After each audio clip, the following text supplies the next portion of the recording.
chapters 51 through 59 of First Clement, Robert's Donaldson version. Recording by Sam Stinson. Chapter 51.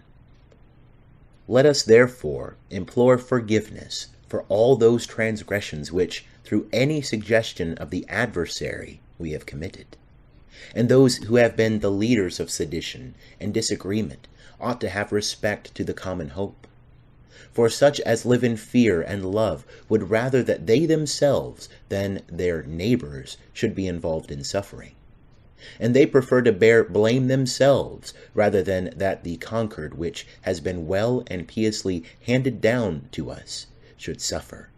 For it is better that a man should acknowledge his transgressions than that he should harden his heart, as the hearts of those were hardened who stirred up sedition against Moses, the servant of God, and whose condemnation was made manifest to all. For they went down alive into Hades, and death swallowed them up. Pharaoh with his army, and all the princes of Egypt, and the chariots with their riders, were sunk in the depths of the Red Sea, and perished, for no other reason than that their foolish hearts were hardened, after so many signs and wonders had been wrought in the land of Egypt by Moses, the servant of God. End of chapter 51. Chapter 52.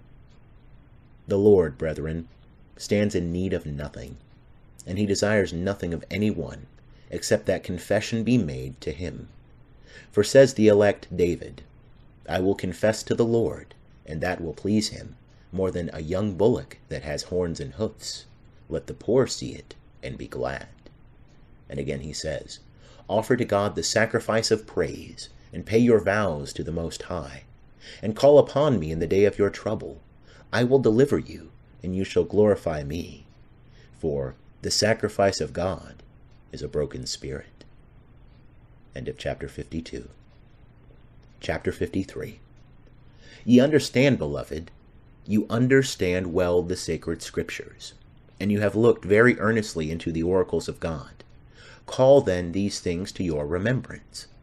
When Moses went up into the mount and abode there with fasting and humiliation 40 days and 40 nights, the Lord said to him, Moses, Moses, get down quickly from here, for your people whom you brought out of the land of Egypt have committed iniquity.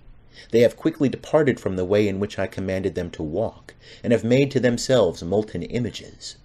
And the Lord said to him, I have spoken to you once and again, saying, I have seen this people, and behold, it is a stiff-necked people.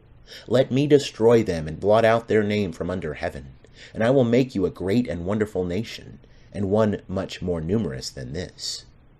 But Moses said, Far be it from you, Lord. Pardon the sin of this people, else blot me also out of the book of the living. O marvelous love! O insuperable perfection! The servant speaks freely to his Lord, and asks forgiveness for the people, or begs that he himself might perish along with them. End of chapter 53.